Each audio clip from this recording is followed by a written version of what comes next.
ಪೂಜ್ಯರಲ್ಲಿ ತಮ್ಮೆಲ್ಲರಲ್ಲಿ ಪ್ರಣಾಮಗಳು. ಒಬ್ಬರು ಪ್ರಶ್ನೆ ಕೇಳ್ತಾರೆ, ಕಾಶ್ಮೀರದಿಂದ ಬಂದಿರ್ತಾರೆ, ಅವ್ರಿಗೆ ಈ ದೃಶ್ಯ ನೋಡಿ ಬಹಳ ಕೆಡಕನಿಸ್ತದೆ. ಏನು ತಾವು ಎಂಥ ಪರಿಸ್ಥಿತಿ, ಆವಾಗ ಮಹಾರಾಜರು, ಇವಾಗ ಕಟ್ಟಿಗೆ ಹೊರುವವರು, ತಮಗೇನು ಅನ್ನಿಸ್ತದೆ ಅಂತ ಕೇಳಿದ. ಆವಾಗ ಅವ್ರು ಹೇಳಿದರು, ಆವಾಗ ಎಷ್ಟು ಚಲೋ ಹೇಳ್ತಾರೆ, ನಾನು ಎಷ್ಟು ಮಸ್ತಾಗಿದ್ದೀನಿ ಅಂತ,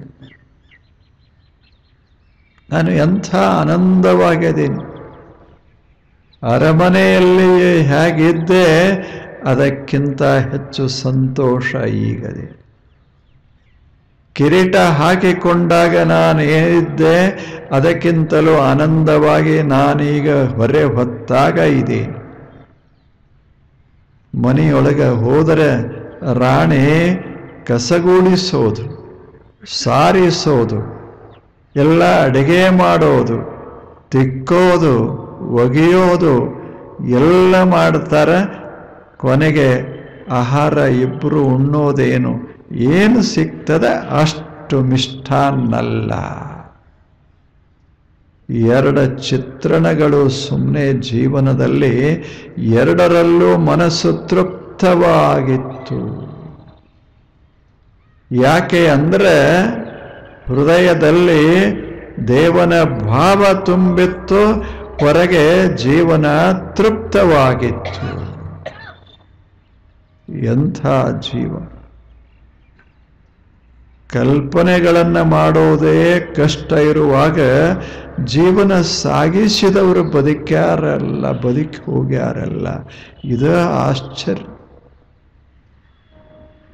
ಎಂಥ ಮೋಳಿಗೆ ಮಹಾದೇವ ಭೂಪಾಲನ್ನ ಎಲ್ಲರೂ ಗೌರವಿಸಿದರು, ಎಲ್ಲ ಶರಣರು.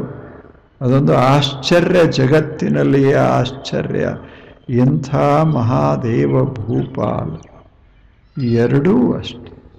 ಒಂದು ಸಲ ಇಷ್ಟೆಲ್ಲ ವೈಭವ, ಇನ್ನೊಮ್ಮೆ ಏನಿಲ್ಲ. ಅದರ ಮನಸ್ಸು ವಿಚ್ಛಂದವಾಗದಿಹ ಒಂದು ಸಮತಾ ಗುಣ ಇದು. ಇದು ಸಮತಾ, ಇದು ಭಕ್ತಿಯ ಗುಣ. ಇದು ಯಾವಾಗ ದೇವನ ಪ್ರೇಮ ಮನಸ್ಸನ್ನು ತುಂಬುತ್ತೋ, ವಿಶ್ವದ ಪ್ರೇಮ ತುಂಬುತ್ತೋ, ಆ ಕ್ಷಣಕ್ಕೆ ಕಾಣಬರುವಂಥ ಭಾವ ಇದು, ಆ ತೃಪ್ತಿ ಭಾವ. ತೃಪ್ತಿ ಭಾವ. ಕ್ವಚಿದ್ ಭೂಮೌ ಶಯ್ಯ ಕ್ವಚಿದಪಿ ಚ ಪರ್ಯಂಕ ಶಯನಂ ಕ್ವಚಿದ್ ಕಂಥಾಧಾರೆ ಕ್ವಚಿದಪಿ ಚ ಪೀತಾಂಬರಧರೋ ಕ್ವಚಿದ್ ಭಿಕ್ಷಾಸನಂ ಕ್ವಚಿದಪಿ ಚ ಶಾಲ್ಯೋದನ ರುಚಿ ಮನಸ್ವಿ ಕಾರ್ಯಾರ್ಥಿ ನ ಗಣಯತಿ ಸುಖಂ ವಾನ ದುಃಖಂ. ಎಂಥ ಮಾತು ಹೇ! ಕ್ವಚಿದ್ ಭೂಮೌ ಶಯ್ಯ ಕ್ವಚಿದ್ ಪರ್ಯಂಕ ಶಯನ. ಒಂದು ಸಲ ಪರ್ಯಂಕ ಶಯನ, ದೊಡ್ಡ ಹಾಸಿಗೆ, ರಾಜಹಾಸಿಗೆ, ಅದರ ಮೇಲೆ ಮಲಗುತ್ತೇನೆ. ಇನ್ನೊಂದು ಸಲ ಸಾಮಾನ್ಯ ಭೂಮಿಯ ಮೇಲೆ ಮಲಗ್ತೇನೆ. ಮನಸ್ಸ ವಿಚ್ಛಂದವಾಗುವುದಿಲ್ಲ. ಎರಡೂ, ಅಲ್ಲಿಯೂ ಮಲಗಬೇಕು, ಇಲ್ಲಿಯೂ ಮಲಗಬೇಕು. ಮಲಗೋದು ಅಲ್ಲೆಲ್ಲ, ಅದು ದೊಡ್ಡದಂತಲ್ಲ, ಇದು ಸಣ್ಣದಂತಲ್ಲ. ಎರಡನ್ನ ಮರೆತು ಮಲಗೋದಿರ್ತದೆ. ಮಲಗದ ಬಳಿಕ ಪಲ್ಲಂಗ ಏನು, ನೆಲ ಏನು, ಯಾವ ಭಾನ ಇರೋದಿಲ್ಲ. ನಿದ್ರೆ ಮಹತ್ವದ್ದೇ ವಿನಃ ಪರ್ಯಂಕ ಶಯನ ಅಥವಾ ಭೂಮಿ ಶಯನ ಎರಡೂ ಅಷ್ಟೇ. ಯಾರಿಗೆ? ಮನಸ್ವಿ ಕಾರ್ಯಾರ್ಥಿ. ಮನಸ್ವಿ ಕಾರ್ಯಾರ್ಥಿ. ಯಾವಾಗ ಮನುಷ್ಯ ತಿಳಿದ ಮತ್ತು ಪರಮ ಪ್ರೇಮವೇ ಜೀವನದ ಅದ್ಭುತವಾದ ಗಳಿಕೆ ಅಂತ ಭಾವಿಸಿದ ಆಗ ಇದು ಏನು ಅದು ಏನು ಎರಡೂ ಅಷ್ಟೇ. ಕ್ವಚಿತ್ ಆತ ಒಮ್ಮೆ ಹೀಗೆ ಮಲಗ್ತಾನೆ, ಒಮ್ಮೆ ಅಲ್ಲಿ ಮಲಗ್ತಾನೆ, ಎರಡೂ ಅಷ್ಟೇ, ಎರಡೂ ಅಷ್ಟೇ. ಇಲ್ಲಿ ಮಲಗದಾಗ ಎಷ್ಟು ಸಂತೋಷವೋ ಅಲ್ಲಿ ಮಲಗದಾಗಲೂ ಅಷ್ಟೇ ಸಂತೋಷ. ಇಂಥದೊಂದು ದೃಷ್ಟಿಕೋನ ಬರ್ತದಲ್ಲ, ಇದು ಹೃದಯ ತುಂಬಿದಾಗ ಪ್ರೇಮದಿಂದ ಜಗತ್ತನ್ನು ನೋಡುವಾಗ ದೇವ ದೃಷ್ಟಿಯಿಂದ. ಕ್ವಚಿದ್ ಕಂಥಾಧಾರಿ ಕ್ವಚಿದಪಿ ಚ ಪೀತಾಂಬರಧರ. ಆ ಬಳಿಕಿದು ಎರಡನೇದ್. ಒಮ್ಮೊಮ್ಮೆ ಬಟ್ಟೆ ಅಂಥವು ಸಿರಿವಂತ ಬಟ್ಟೆ ಮೈ ಮೇಲೆ, ಬಹಳ ಪೀತಾಂಬರಧಾರಿ. ಇನ್ನೊಂದು ಸಲ ಏನಿಲ್ಲ ಮೈ. ಕಂಥಾಧಾರಿ ಎಲ್ಲ ಹರಿದು ಹೊಲಸಾದಂಥ ಬಟ್ಟೆ ಮೈ ಮೇಲೆ, ಅದರ ಮುಖದ ಪ್ರಸನ್ನತ ಕೆಟ್ಟಿಲ್ಲ, ಹೃದಯದ ಪ್ರೇಮ ಬದಲಾಗಿಲ್ಲ. ಇದು ವೈಭವ. ಆ ಬಳಿಕ ಹೇಳ್ತಾನೆ ಕ್ವಚಿದ್ ಭಿಕ್ಷಾಶನಂ.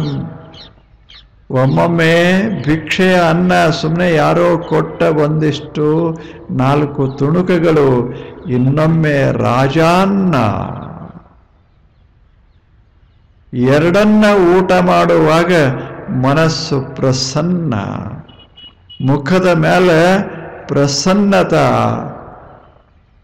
ಎಷ್ಟು ಅದ್ಭುತದ ಇದು. ಎದರ ಸಾಧನೆ ಅಂದರೆ ದೇವ ಪ್ರೇಮದ ಸಾಧನೆ. ಮನುಷ್ಯ ಯಾವಾಗ ಪ್ರೇಮವನ್ನು ಹೃದಯದಲ್ಲಿ ಹಾಕಿಕೊಂಡ ಅವಾಗ ಇಂಥ ಜೀವನದಲ್ಲಿ ಪ್ರಸನ್ನನಾಗಿರ್ತಾನ. ಇದಕ್ಕೆ ಪ್ರಸಾದ ಜೀವನ ಅಂತ ಕರೆಯೋದು. ಏನದ ಎಲ್ಲವನ್ನ ದೇವಪ್ರಸಾದ. ಇದು ವಿಶ್ವಪ್ರಸಾದ ಅಂತ ಭಾವಿಸಿ ಸಂತೋಷ ಪಡೋ ಗುಣ ಅದಲ್ಲ, ಇದ ಸಿದ್ಧಿ. ಇದು ತೃಪ್ತ ಭವತಿ. ಭಕ್ತಿ ಉಳ್ಳವ ತೃಪ್ತನಾಗಿರ್ತಾನ, ಸದಾ ತೃಪ್ತಿಯನಾಗಿರ್ತಾನ. ಎಷ್ಟು ಚಂದದ ಇದು ಬದುಕ. ಇದು ಹೃದಯ ಪ್ರೇಮದಿಂದ ತುಂಬಿದಾಗ ಜಗತ್ತಿನ ಅನುಭವಗಳೆಲ್ಲವೂ ಪ್ರಸಾದಾನುಭವಗಳು. ಪ್ರಸಾದಾನುಭವಗಳು. ಎಷ್ಟು ಮಸ್ತಾಗಿರ್ತದ ಮನಸ್ಸು, ಎಷ್ಟು ನಮ್ಮದು ಎಷ್ಟು ಹೊಯ್ದಾಡ್ತದೆ ಹೇಳಿ. ಸ್ವಲ್ಪ ಅಷ್ಟು ದೂರ ಅಲ್ಲ, ಸ್ವಲ್ಪ ಬದಲಾವಣೆ ಆದರೂ ಸಹಿತ ಮನಸ್ಸು ದುಃಖಿಯಾಗ್ತದೆ, ಚಿಂತೆಗೆ ಒಳಗಾಗ್ತದೆ, ಭಯಕ್ಕೆ ಒಳಗಾಗ್ತದೆ, ಆತಂಕಗೊಳ್ಳುತ್ತದೆ.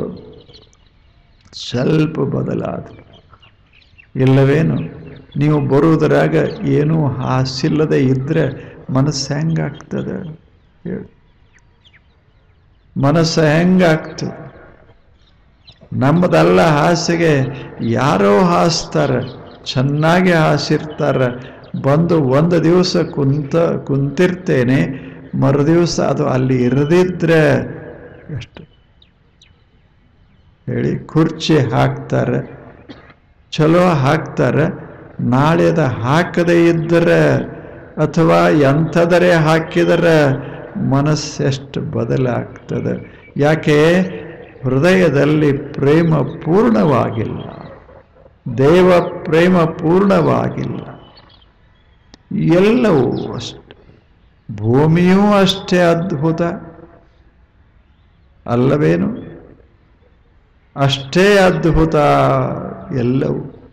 ಜಗತ್ತಂದ್ರೆ ಅಷ್ಟು ಸುಂದರವಾಗಿದೆ. ಜಗತ್ತು ದೇವನ ಒಂದು ಕಲಾಕೃತಿ. ಇದು ಇಂಥಲ್ಲಿ ನೆಲವೂ ಅಷ್ಟೇ, ಆಕಾಶವೂ ಅಷ್ಟೇ. ಇಲ್ಲಿ ಸುವರ್ಣವೂ ಅಷ್ಟೇ, ಸಾಮಾನ್ಯ ಮಡಿಕೆಯೂ ಅಷ್ಟೇ. ಎಲ್ಲವನ್ನ ಅನುಭವಿಸೋದು. ಪಾಶ್ಚಿಮಾತ್ಯರಲ್ಲಿ ಒಬ್ಬ ಸಂತನಾಗಿ ಹೋದ, ಆಂಟಿಸ್ಥೆನಿಸ್ ಅಂತ ಆತನ ಹೆಸರು. ಆಂಟಿಸ್ಥೆನಿಸ್ ಸುಮಾರು 2400 ವರ್ಷಗಳ ಹಿಂದೆ ಬಾಳಿದಂಥ ಒಬ್ಬ ಮಹಾನುಭಾವ. ನಮ್ಮ ದೇಶದಲ್ಲಿ ಸರ್ವಜ್ಞ ಹೆಂಗೆ ಬದುಕಿದ್ರಲ್ಲ ಆ ರೀತಿ ಸರ್ವಜ್ಞ ಹೆಂಗೆ ಬದುಕ್ಯಾರ, ಎಷ್ಟು ಅದ್ಭುತವಾಗಿದೆ. ಇಲ್ಲೇ ರಾಮದಾಸರು ಬದುಕಿದರಲ್ಲ ಮಹಾರಾಷ್ಟ್ರದಲ್ಲಿ, ಹಾಗೆ ಅಲ್ಲೊಬ್ಬರು ಆಂಟಿಸ್ಥೆನಿಸ್ ಅಂತ ಬಾಳಿ ಹೋದರು. ಅವರ ತತ್ವಜ್ಞಾನ ಬಹಳ ಸುಂದರವಾದ ಸಿನಿಸಿಸಮ್ ಅಂತ ಅವ್ರದ್ದೊಂದು ತತ್ವಜ್ಞಾನ. ಅವರು ಬದುಕಿದರು, ಎಷ್ಟು ಮಸ್ತಾಗಿ ಬದುಕಿದರು ಅಂದರೆ, ನಾನು ಬಹಳ ಆನಂದವಾಗಿದ್ದೇನೆ. ಯಾಕೆ? ಏನೂ ಇಲ್ಲ. ಎಷ್ಟು ಚಂದ. ಚಿಂತೆ ಮಾಡಕ್ಕೇನೂ ಇಲ್ಲ, ನನ್ನದಂತೇನೂ ಇಲ್ಲ. ಏನು ಬರ್ತದೆ ಅದು ನನ್ನದ ಅಲ್ಲ, ನಾನು ಅನುಭವಿಸ್ತೇನೆ ಅಷ್ಟೆ. ಅನುಭವಿಸ್ತೇನೆ. ನನ್ನಷ್ಟು ಸಂತೋಷಿ ಯಾರದಾರ ಅಂದ ಆಂಟಿಸ್ಥೆನಿಸ್. ನನ್ನಷ್ಟು ಆನಂದಿ ಯಾರದಾರ? ಯಾಕೆ ನನ್ನದ ಯಾವುದೂ ಇಲ್ಲ, ಅದಕ್ಕೆ ನಾನೆಷ್ಟು ಆನಂದವಾಗಿರೋದು. ಮತ್ತು ಇರಲಿಲ್ಲ ಅಂತಲ್ಲ, ಎಷ್ಟು ಬೇಕೋ ಅಷ್ಟು ಇತ್ತು, ಆದರೆ ಇರೋದು ನಂದಲ್ಲ ಅಂತ ತಲೆಯೊಳಗಿತ್ತು. ಇದ ತತ್ವಜ್ಞಾನ ಅಂತ ಹೇಳಿದ. ನೀವು ಎಲ್ಲಿ ಕೂಡ್ತೀರೋ ಆ ಸ್ಥಳ ನಿಮ್ಮದಲ್ಲ, ನೀವು ಎಲ್ಲಿ ನಡೀತೀರೋ ಆ ಸ್ಥಳ ನಿಮ್ಮದಲ್ಲ, ಅದೆಲ್ಲ ಜಗತ್ತಿನದು. ನೀನು ಅನುಭವಿಸೋದಷ್ಟೆ, ಅನುಭವಿಸೋದು. We are here to experience the world, not to own it. ಎಷ್ಟು ಚಲೋ ಮಾತು. ನಾವೀ ಜಗತ್ತಿಗೆ ಬಂದಿದ್ದು ಮಾಲೀಕರಾಗಲಿಕ್ಕಲ್ಲ, ಅನುಭವಿಸಕ್ಕೆ ಬಂದೇವಿ ಅಷ್ಟೇ. ಅನುಭವಿಸಕ್ಕೆ ಬಂದ. ಎಲ್ಲವನ್ನ 100 ವರ್ಷ ಅನುಭವಿಸೋದು, ಆ ಬಳಿಕ ಹೊರಟು ಹೋಗೋದು. ಅನುಭವಿಸುವ ಕಾಲಾವಧಿಯೊಳಗೆ ಗೊತ್ತಿರಬೇಕು, I am not here to own the things but to use them. ನಾವೆಲ್ಲ ಇಲ್ಲಿ ಬಳಸೋದಕ್ಕೆ ಬರ್ತೇವೆ, ಆನಂದ ಪಡೋದಕ್ಕೆ ಬರ್ತೇವೆ, ನಾವು ಮಾಲೀಕರಾಗಲಿಕ್ಕೆ ಅಲ್ಲ. ಎಷ್ಟು ಚಲೋ ಇಲ್ಲ ಇದು. ಇಲ್ಲಿ ನಾವು ಮಾಲೀಕರಾಗಬೇಕಂತ ಹೊರಡ್ತೇವಲ್ಲ, ಇದ ಸಂಸಾರ. ಮಾಲೀಕರು ನಾವು ಅಲ್ಲ, ನಾವು ಬಳಕೆದಾರರು ಅಂತ ಭಾವಿಸಿದೇವಿ ಅಂದರೆ ಅದೇ ನಿಸ್ಸಂಸಾರ, ಅದೇ ಅಧ್ಯಾತ್ಮ ಜೀವನ. ಅಂಥ ಜೀವನವನ್ನು ಸಾಗಿಸೋದೇ ಹೃದಯವಂತಿಕೆಯ ಲಕ್ಷಣ. ಅದನ್ನ ಆಂಟಿಸ್ಥೆನಿಸ್ ಎಷ್ಟು ಸುಂದರವಾಗಿ ಹೇಳ್ತಾನೆ. ಮನುಷ್ಯನೇ, ಜೀವನ ಭಾರ ಮಾಡಿಕೋಬೇಡ, ಬದುಕನ್ನ ಭಾರ ಮಾಡಿಕೋಬೇಡ. ಯಾವುದು ಭಾರ? ನಂದು ಅಂತ ಅಂದೇ ಭಾರ. ದೇವನೇ, ಎಷ್ಟು ಚೆನ್ನಾಗದಲ್ಲ ಜಗತ್ತು, ಇದನ್ನು ನನಗೆ ಅನುಭವಿಸುವಂತ ಅವಕಾಶ ಸಿಕ್ತು ಭಗವಂತನೇ, ಇದನ್ನು ನಂದು ಅಂತ ನಾನು ಅನುಭವಿಸ್ತೇನೆ ಅಷ್ಟೇ. ಅದರ ನಿನ್ನ ಪ್ರಸಾದ, ನಿನ್ನ ಪ್ರಸಾದ. ನೀ ಕೊಟ್ಟ ವಸ್ತುಗಳಿವೆಲ್ಲ, ಇದನ್ನ ನಾನು ಅನುಭವಿಸ್ತೇನೆ, ಆನಂದ ಪಡ್ತೇನೆ, ಮಸ್ತಾಗಿ. ಇದು ಹೃದಯವಂತಿಕೆಯ ಲಕ್ಷಣ. ಇದು ಎಂಥ ಹೃದಯ ಇರಬೇಕು ಮನುಷ್ಯನಿಗೆ. ಆಂಟಿಸ್ಥೆನಿಸ್ ಇಡೀ ಜೀವನವನ್ನೆಲ್ಲ ಅದೇ ರೀತಿ ಕಳೆದ ಮಹಾ ಮನುಷ್ಯ, ಅದೇ ರೀತಿ ಕಳೆದಂಥವ. ಆತನ ಹೆಸರು ಬಹಳ ಪ್ರಸಿದ್ಧ ಆ ನಾಡಿನಲ್ಲಿ, ಆಂಟಿಸ್ಥೆನಿಸ್. ಆತನ ತತ್ವಜ್ಞಾನ ಗೊತ್ತು, ನೆನಪುಳಿತದಲ್ಲ. ತತ್ವಜ್ಞಾನ ಒಂದು, ಈ ಜಗತ್ತು ನನ್ನದಲ್ಲ, ನಾನು ಮಾಲೀಕನಾಗಲಿಕ್ಕೆ ಬರಲಿಲ್ಲ, ನಾನು ಬಳಸಲಿಕ್ಕೆ ಬಂದೆ. ಬಳಸೋದದ, ಆದರೆ ಮಾಲೀಕ ಅಲ್ಲ.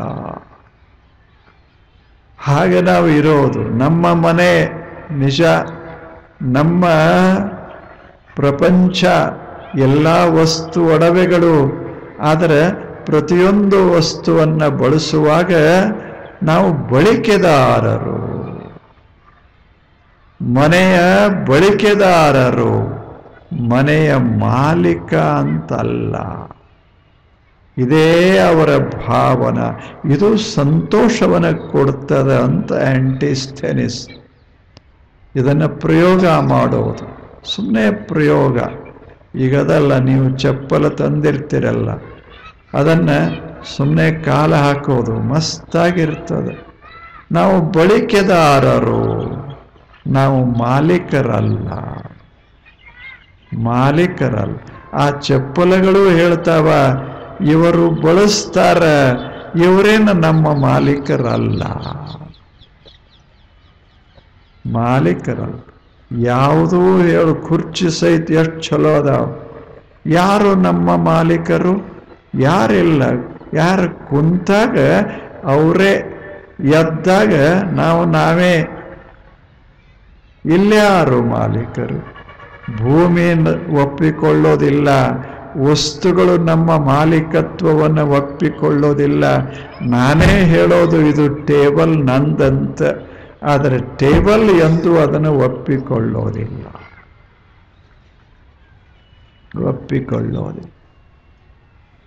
ಮಜಾದ. ಸುಮ್ಮನೆ ತಾವು ವಿಚಾರ ಮಾಡಿ, ಎಷ್ಟು ಚಂದದ. ಹಾಗೆ ನಾವು ಬದುಕನ್ನು ಬಾಳಬೇಕು. ಅಂಥ ಬದುಕಿಗೆ ಹೃದಯ ಅತ್ಯಂತ ಮಧುರವಾಗಿರಬೇಕು. ದೃಷ್ಟಿಕೋನ ಅದ. ಇದು ದೃಷ್ಟಿಕೋನ. ಅದಕ್ಕೆ ಅಲ್ಲಿ ಹೇಳ್ತಾರೆ, ತೃಪ್ತಃ ಭವತಿ. ಯಾವಾಗ ಪ್ರೇಮ ತುಂಬುತ್ತದೆ, ಮನುಷ್ಯ ತೃಪ್ತನಾಗಿರ್ತಾನ. ಆತ ಎಲ್ಲವನ್ನ ಪ್ರಾಸಾದಿಕ ದೃಷ್ಟಿಯಿಂದ ನೋಡ್ತಾ ಇರ್ತಾನ. ಇಂಥದೊಂದು ಸುಂದರವಾದ ಜೀವನವನ್ನು ಸಾಗಿಸುವವ ಯಾರು?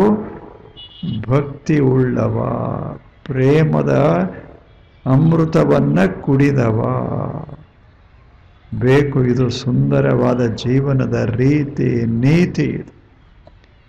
ಇದು ತೃಪ್ತಃ ಭವತಿ, ತೃಪ್ತನಾಗಿ ಇರ್ತಾನ.